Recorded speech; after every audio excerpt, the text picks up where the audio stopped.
लो NEET score है, government BMS college नहीं मिल रहा है, अब प्राइवेट बीएमएस बात आके अटक चुकी है। लेकिन प्रोसेस समझ में नहीं आ रहा है कि प्राइवेट बीएमएस कॉलेज में एडमिशन किस प्रकार से होता है।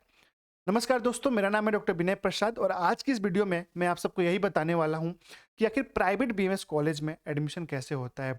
इस वीडियो को एंड तक देखिए, जहां पे मैं आप सबको जीरो टू कंप्लीट एडमिशन तक का रोड मैप देने वाला हूं, किस प्रकार से आप सभी का एडमिशन होगा। देखिए दोस्तों, प्राइवेट बीएमएस कॉलेज में एडमिशन लेने के लिए ना सबसे पहली चीज़ कि आपको नीट क्वालिफाई करना कंपलसरी है यहाँ पे, ठीक है। विदाउट नीट क्वालिफाई आप प्राइवेट बीएमएस कॉलेज में एडमिशन नहीं ले सकते हैं, ठीक है। नीट क्वालिफाई मार्क्स जो भी है 2026 का, अगर आप नीट में क्वालिफाई हैं देन अब मैं आपको प्रोसेस बताने जा रहा हूँ कि किस प्रकार से आपका जो यहाँ पे एडमिशन होगा।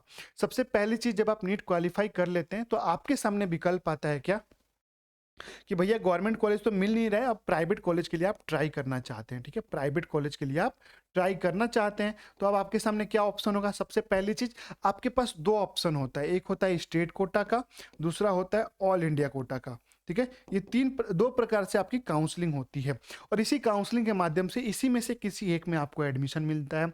अब ये स्टेट कोटा क्या होता है, ये ऑल इंडिया कोटा क्या होता है, इस पे भी मैं आपको बहुत अच्छे से समझाने वाला हूँ। अभी वीडियो को एंड तक जरूर देखिएगा और चैनल को सब्सक्राइब नहीं किया है तो द आयुर्वेदा को सब्सक्राइब कर लीजिए, ताकि आने वाली बहुत सारी वीडियोज, कम फीस में कौन सी कॉलेजेस से, लो बजट में कौन सी कॉलेजेस से, लो मार्क्स में कौन सी कॉलेजेस आपको मिलेंगी, इन सभी चीज़ों के बारे में मैं बताता रहता हूँ, ठीक है। तो सब्सक्राइब करना ना भूलें, ठीक है। मैंने क्या बताया आपको, जब आप क्वालिफाई कर जाते हो तो आपके सामने विकल्प होता है किसका, एक तो स्टेट कोटा का विकल्प होता है, दूसरा क्या होता है आपके सामने विकल्प होता है ऑल इंडिया कोटा का, ठीक है।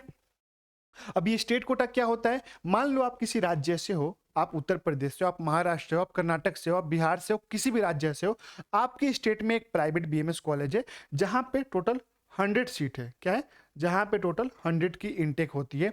इस 100 सीट में से ना दो तरीके से डिवाइड किया गया है इसको, एक तो 85% पे डिवाइड किया गया है और दूसरा 15% पे डिवाइड किया गया है, ठीक है। अब ये जो 85% सीट है, मतलब 100 सीट है तो 85% मतलब 85 सीट हो गया, ठीक है। अब ये जो 85 सीट है ना, ये रिजर्व है उस स्टेट के बच्चों के लिए जिस स्टेट में वो कॉलेज सिचुएटेड है, ठीक है।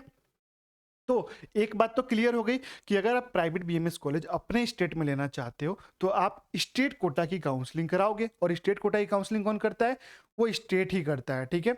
आप स्टेट कोटा में पार्टिसिपेट करोगे। लेकिन अगर आप अपना स्टेट छोड़ के किसी दूसरे स्टेट में जाना चाहते हो, ठीक है, तो उस दूसरे स्टेट में ये जो 15% सीट्स वैकेंट रह जाती है, यही होता है ऑल इंडिया कोटा, AIQ, ठीक है। ऑल इंडिया कोटा कहलाती है।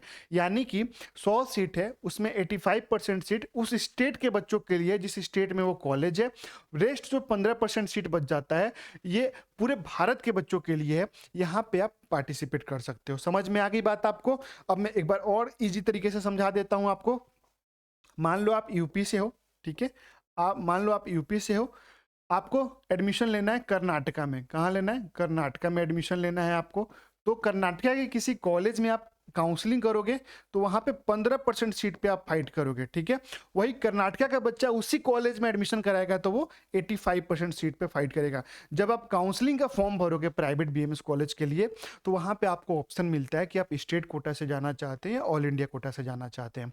तो स्टेट कोटा से वही बच्चे जा सकते हैं जिसके पास उस स्टेट की डोमिसाइल है, मतलब वो वहाँ के रहने वाले हैं, ठीक है। आ गई बात समझ में। तो प्राइवेट कॉलेज में एडमिशन लेने के लिए आपको एक तो नीट में क्वालिफाई होना पड़ेगा। नीट में जब आप क्वालिफाई हो जाओगे तो आपको काउंसलिंग करानी है। काउंसलिंग में आपके पास दो विकल्प होता है, स्टेट कोटा और all India quota. State quota का मतलब हुआ कि आप अपने राज्य में एडमिशन लेते हो तो आप स्टेट कोटा से एडमिशन लोगे। अगर आप अपना राज्य छोड़ के किसी अन्य राज्य में जाते हो तो आप ऑल इंडिया कोटा में एडमिशन लोगे। बात आ गई समझ में। अब क्या होगा एडमिशन में, एडमिशन के लिए आपको जिस भी स्टेट में प्राइवेट कॉलेज में जाना चाहते हो उस स्टेट की काउंसलिंग फॉर्म आती है, उस काउंसलिंग फॉर्म को फिल करना होगा आपको। फिर वहाँ पे आप अपने अकॉर्डिंग प्रेफरेंस डालोगे, 10 कॉलेज, 12 कॉलेज, 15 कॉलेज, जो कॉलेज आपको पसंद है उसमें से कोई एक कॉलेज आपके आपके मार्क्स के हिसाब से मिलेगा। तो ये जो 10-15 कॉलेज आप डालोगे ये पता होना चाहिए ना कोई कौन सा अच्छा कॉलेज है, किस कॉलेज की फीस क्या रहती है, तभी तो आप उसको सेलेक्ट कर पाओगे।